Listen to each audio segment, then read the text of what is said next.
কাজী নজরুলের আদি বাড়ি। আবার কলকাতার সিনেমায় দেখা মিলছে দেশ ছাড়তে বাধ্য হওয়া ক্ষমতাচ্যুত প্রধানমন্ত্রী শেখ হাসিনার। মাননীয় প্রধানমন্ত্রী সুলতানা রহমান 2 বছর আগে পূজায় সিলভার স্ক্রিনে ঝড় তোলা ভারত বাংলাদেশ টানাপোড়েন নিয়ে তৈরি সিনেমা রক্তবীজের সিকুয়েল এটি। নাম রক্তবীজ 2। নন্দিতা রায় ও শিবপ্রসাদ মুখোপাধ্যায়ের এই থ্রিলার ছবিটি হলে আসছে দুর্গাপূজায়। এতে দুদেশের চলমান সম্পর্ক, সন্ত্রাস দমনে ভূমিকা থেকে শুরু করে রয়েছে রাজনৈতিক টানাপোড়েনের প্রেক্ষাপট।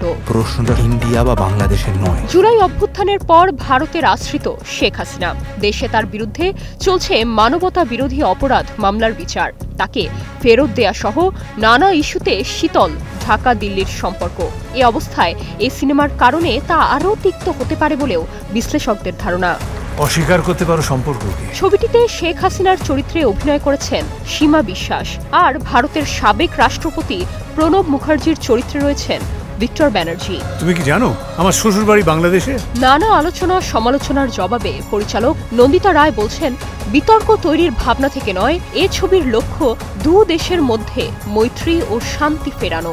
এতে দেখানো হয়েছে কিভাবে বন্ধুত্বের জন্য হুমকি হয়ে উঠেছে সন্ত্রাসবাদ। নির্জন ইসরাত, স্টার নিউজ।